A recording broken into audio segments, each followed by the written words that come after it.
Assalamualaikum warahmatullahi wabarakatuh. Salam, Om Swastiastu, Namo Buddhaya, salam kebajikan. Yang saya hormati Bapak, Ibu guru, dosen, serta rekan-rekan yang saya banggakan.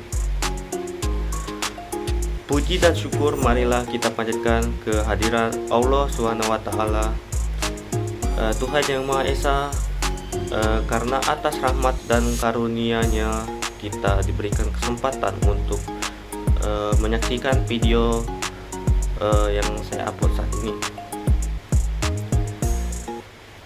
Hadirin yang saya hormati, hari ini saya ingin mengajak kita semua untuk merenung dan sekaligus membuka pandangan kita ke cakrawala tentang pentingnya pendidikan abad ke-21. Sebuah pendidikan yang tidak hanya mencetak siswa yang mampu menghafal pelajaran, tapi juga mampu berpikir, berkreasi, dan beradaptasi, dan menjadi manusia seutuhnya. Kita semua tahu zaman telah berubah, kita hidup dalam dunia yang terus bergerak cepat. Teknologi berkembang luar biasa, kecerdasan buatan mulai menggeser banyak pekerjaan manusia, dan informasi yang dengan mudahnya diakses dalam hitungan detik saja menuntut kita untuk bisa pandai dalam menentukan sebuah keputusan dalam berpikir.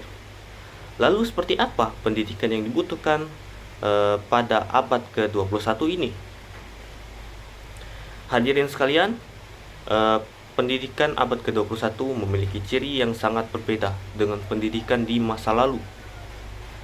Jika dahulu kita berorientasi pada pembahasan materi dan nilai ujian semata, maka hari ini dan ke depan yang jauh lebih penting adalah bagaimana kita mengembangkan potensi tidak hanya otak kiri saja, tetapi otak kanan juga. Tidak hanya kognitif saja, tapi juga keterampilan sosial, emosional dan karakter.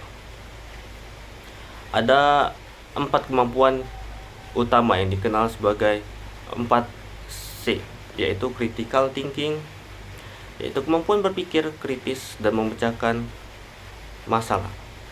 Di tengah arus informasi yang begitu derasnya, generasi muda harus mampu menilah mana yang benar dan mana yang salah, dan mana yang hoax dan mana yang fakta dalam menghadapi segala situasi. Lalu kreativitas, kemampuan untuk menciptakan dan berinovasi. Dunia membutuhkan anak-anak muda yang tidak hanya menghafal saja, tapi bisa menciptakan sesuatu yang baru. Kreativitas inilah yang membedakan kita sebagai manusia dengan mesin. Lalu ada kolaborasi, kemampuan bekerja sama dengan satu sama lain. Dunia di masa depan adalah dunia yang saling terkoneksi. Tidak ada pekerjaan besar yang bisa diselesaikan sendirian.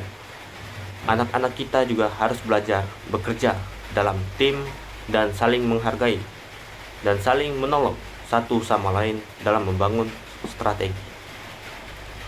Lalu ada komunikasi, yaitu kemampuan menyampaikan ide secara efektif. Komunikasi bukan hanya soal berbicara, tetapi juga mendengarkan, memahami, dan menyampaikan gagasan dengan cara yang tepat kepada lawan bicara. Namun, dari keempat keterampilan ini, itu saja tidak cukup. Kita juga harus menambahkan 3 aspek penting lainnya, yaitu literasi digital, karena generasi saat ini harus mampu menggunakan teknologi dengan bijak, bukan malah justru sebaliknya diperbudak oleh teknologi tersebut. Lalu ada karakter yang kuat, seperti kejujuran, disiplin, tanggung jawab, dan kerja keras. Ditambah dengan empati, membuat semuanya semakin sempurna. Lalu, kemandirian belajar atau yang dikenal sebagai learning how to learn, yaitu kemampuan untuk terus belajar secara mandiri seumur hidup. Karena kemampuan itu adalah suatu kemampuan yang penting dalam diri manusia. Hadirin yang saya banggakan, jika kita ingin menjadi bangsa yang besar, maka investasi terbaik adalah pada pendidikan.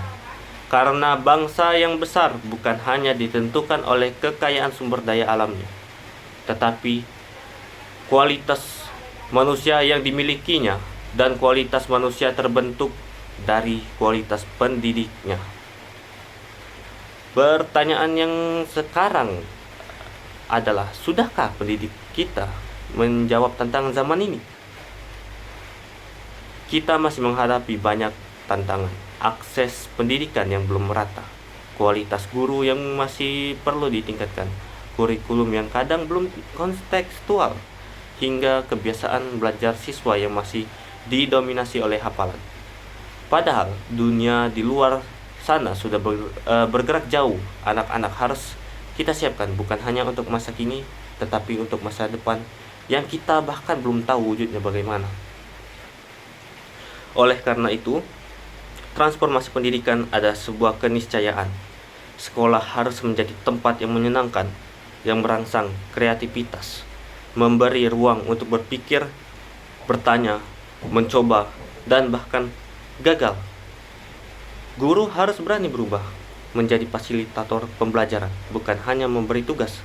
Dan siswa harus didorong untuk aktif, bukan hanya pasif, menunggu perintah saja.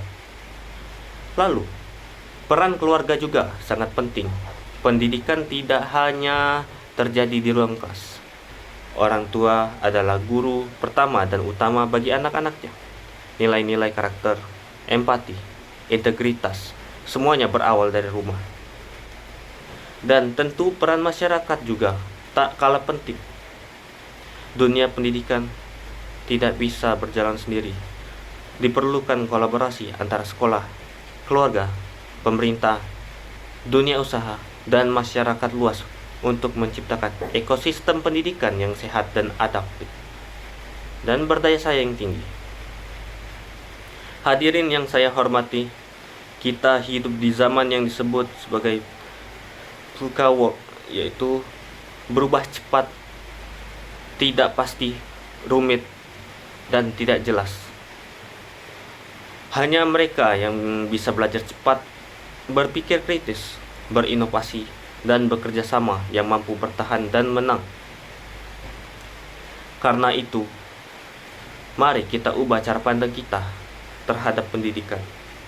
Pendidikan bukan hanya untuk dapat ijazah saja, bukan sekedar untuk nilai tinggi, tetapi untuk menjadi manusia yang mampu hidup dan memberikan manfaat dalam segala zaman.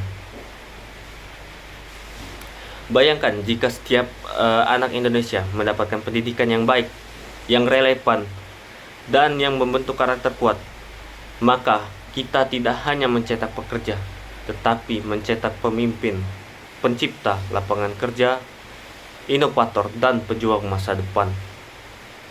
Mari kita sama-sama wujudkan pendidikan yang merdeka, pendidikan yang membentuk manusia merdeka, merdeka berpikir, merdeka berkarya, dan merdeka menjadi diri sendiri.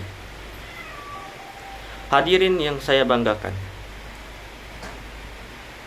mungkin sekian saja materi yang saya sampaikan pada video kali ini.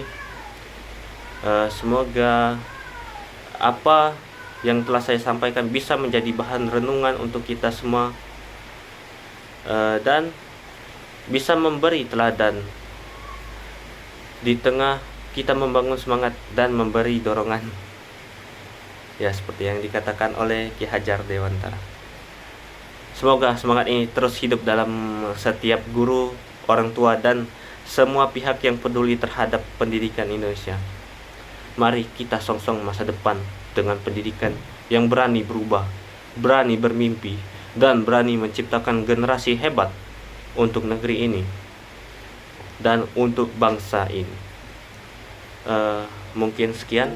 Terima kasih atas perhatian Bapak, Ibu, guru, dosen, dan teman-teman yang sudah menonton. Saya akhiri.